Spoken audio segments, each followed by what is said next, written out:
अस्सलामुअलैकुम। और इस वक्त हम मुज़फ़्फ़राबाद से ऊपर की जानिब यानी सतह समंदर से 9000 फुट की बुलंदी पर पीर सैयद बुखारी जनाब पीर अलमारूफ पीर चनासी के दरबार के बाहर ये वीडियो बना रहे हैं।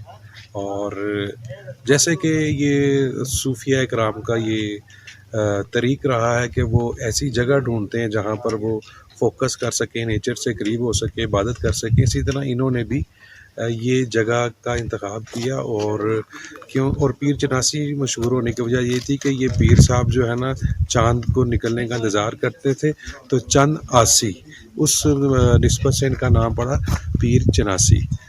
और ये देखें कितना खूबसूरत जनाबिल यहाँ पे सीन है। अगर मैं आपको दिखा सकूँ चारों तरफ कैमरा टिल्ट करके। और ये जो साहब हैं ये खो चुके हैं यहाँ पर आके और मेरा बार बार शुक्रिया अदा कर रहे हैं। तो कोई बड़ी बात नहीं है भाई, कोई मसला नहीं है, ऐसा वेलकम। और आज मैं आपको एक ऐसी शख्सियत से मिलाता हूँ।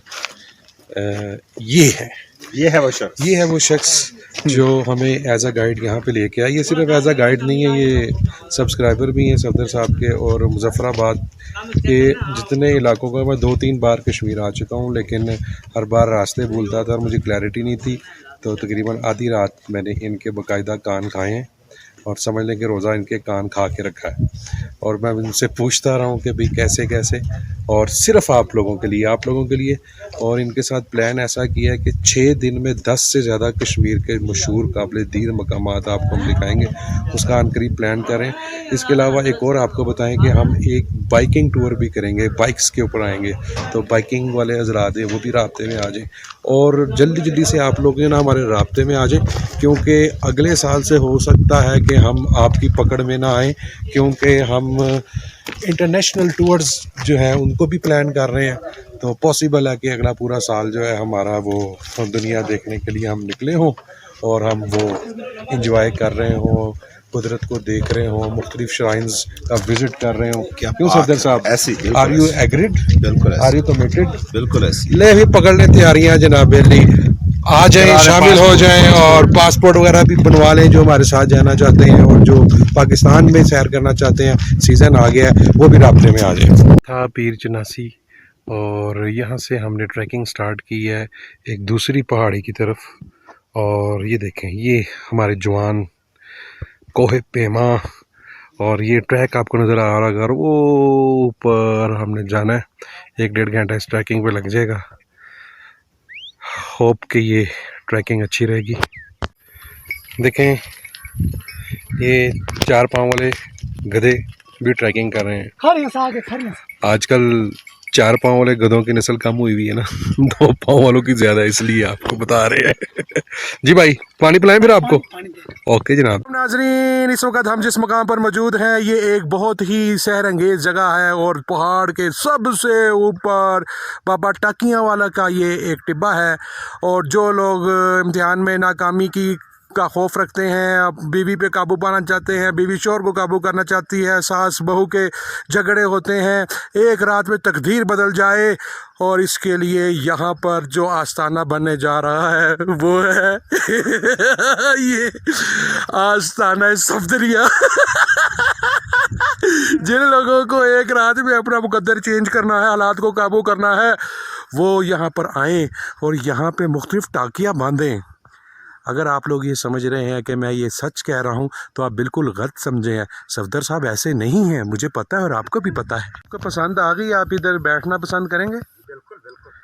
ठीक है, तो फिर मिलते हैं अगले साल तक। अगले साल तक आपके दाढ़ी के बाल आपके पाँव तक आ जाएंगे और नीचे खुश्की के लोग ऊपर पहाड़ों में आ जाएंगे। और उस वक्त तक ये हो सकता है कि आपका ये मुस्तकिल एक मज़ार बन जाए। समाधि आप समाधि में जाएं। ये समाधि होती है जो कब्र समाधि कहते जी। तो ये समाधि हासिल, ये देखें जी कैसे मुर्शिदा मुरिंडा पी रहे हैं। सफदर साहब ये मेरी है, ये मैंने ऊपर चढ़ने के लिए आपको पकड़ाई।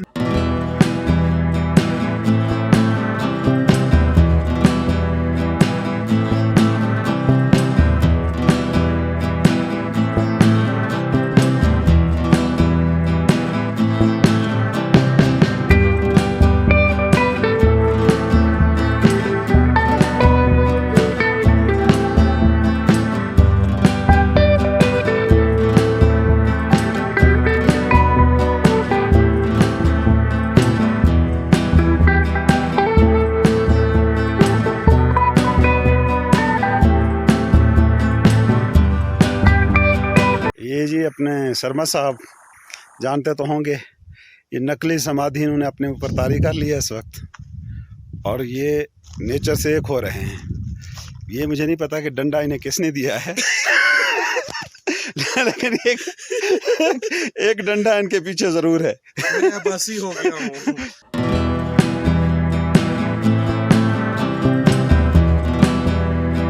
मुर्शद बहुत पहुंचा हुआ होता है। ये देखें कहाँ पर पहुंच गए हैं, और जामे वहदत के बाद और जामे मुरिंडा पीते हुए अमर होते हुए आपको सफ़र कराऊंगा बादलों का। बादल थोड़े ही दूर रह गए हैं और वो 3 सितारे ऊपर पहुंच गए हैं, और अब हम भी बादल में बादल होने के लिए रिम के इनके पास पहुंच ही जाएंगे। यही वो जगह है जहां पर पहुंचना नामुमकिन लग रहा था।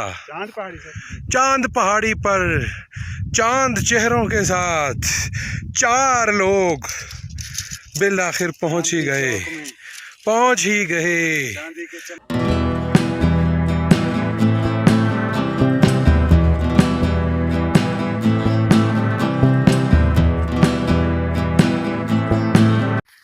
तो आज आपको सिखाया जाएगा कि टेंट कैसे लगाते हैं। देखें, ये बहुत इजी होता है। ये ऐसे ही है जैसे नेफा डालना, और एक तरफ से जाता है एक तरफ से बाहर आ जाता है, परेशानी वाली बात नहीं। ये देखें, लेंथ इसकी काफ़ी ज़्यादा है, लेकिन ये लेंथ डिवाइड हो जाएगी अंदर जाके।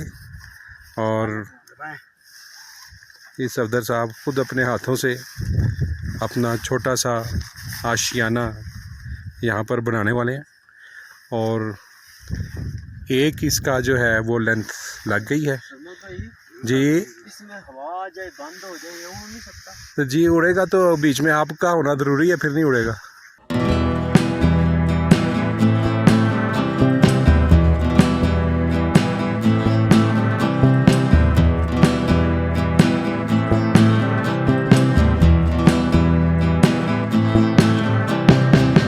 मुझे तो आ रहे हैं मज़े, और मैं लगाऊं इस पॉड में सोने।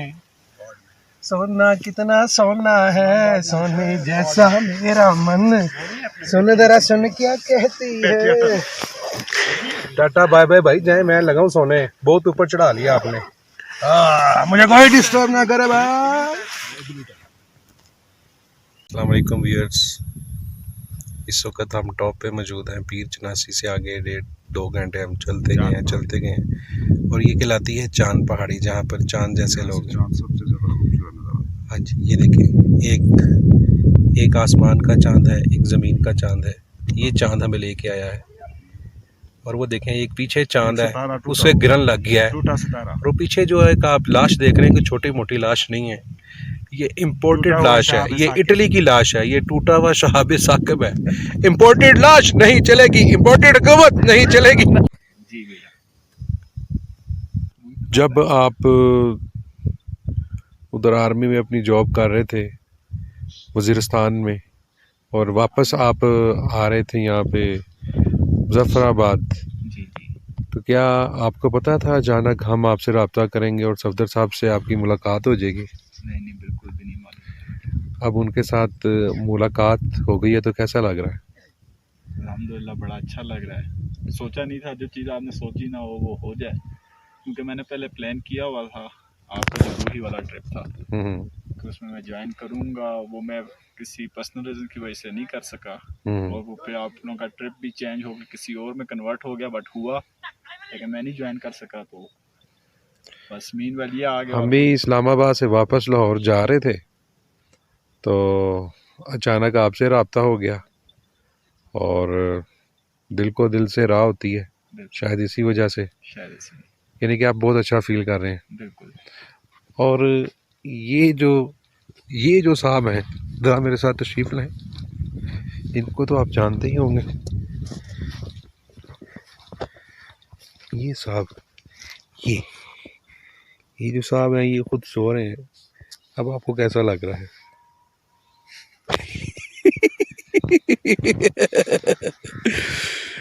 जनाब, आपको मिलने के लिए दुनिया इधर आई हुई है और आप सो रहे हैं। अंदर से जागा कोई बात नहीं, सूफी अंदर से जाग रहा होता है।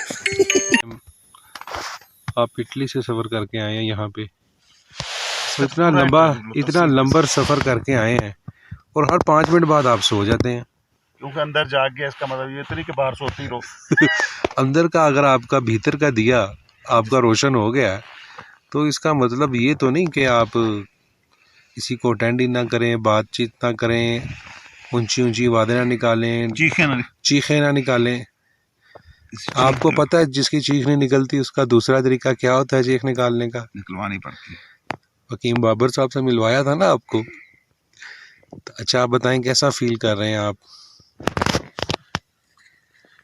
जब आप इटली में थे और वहाँ पर अपने वतन से दूर थे और सफदर साहब की वीडियो सुनते थे? तो